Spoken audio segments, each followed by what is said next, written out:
Narodni poslanik Enis Imamović, izvolite. Hvala, gospodine predsjedniče. Ovu mogućnost želim da iskoristim za neka veoma važna i ozbiljna pitanja za kraj iz kog dolazim i za ljude koje ovde predstavljam. Događaj kome javnost u Srbiji nije posvetila dovoljno pažnje i tekako je trebalo, bio je incident koji su napravila 4 vojnika Vojske Srbije u Novom Pazaru.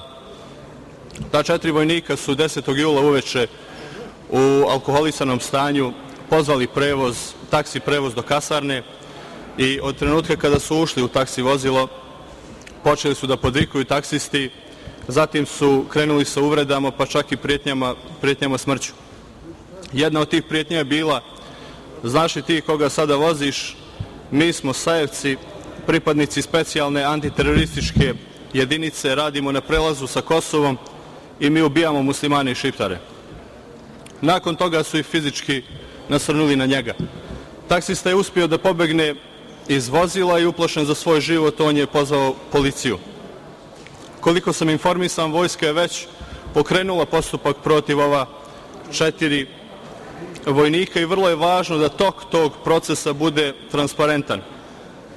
Način na koji će krivci biti sankcionisani biće poruka koju će nadležni poslati svima koji imaju ovakve, ali i slične ideje, ali i poruka koju će poslati ugroženim građanima Novog Pazara.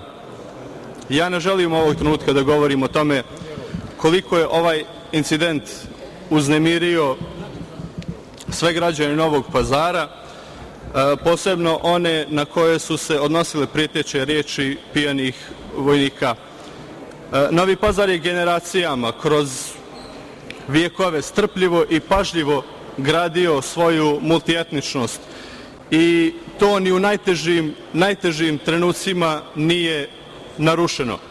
Građani Novog Pazara neće dozvoliti da se neko, pa bilo ko, igra sa tim vrijednostima, a pogotovo ne neko ko je sa dobrodošlicom primljen da radi i boravi u kasarni koja se maltene nalazi u centru grada.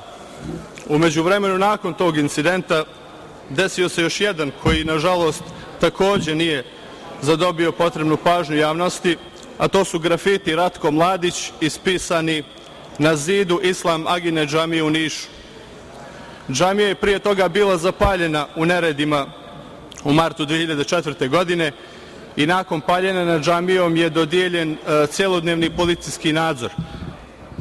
Pored tog nadzora, prije nekoliko meseci na toj džamiji su polupani prozori, a 13. jula je ispisan spomenuti grafit. Ta džamija je inače izgrađena 1720. godine i jedina je džamija u Nišu i okruženju.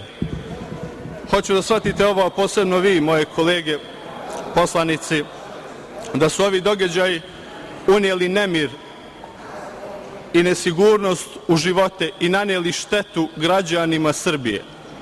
Druge vere, odnosno druge nacije, u odnosu na većinu. Mi smo kao država obavezni da štitimo prava i slobode svih njenih građana, uostalom na to smo se i poslaničkom zakletvom obavezali. To su ljudi koji ovde nisu gosti, već su svoj na svome. Ja smatram da je izuzetno važno i zato tražim od Vlade da se jasno odredi o ovim incidentima i saopšti javnosti svoj stav, a nadležne organe pozivam da svoj posao obave brzo, efikasno, profesionalno i transparentno. Hvala vam.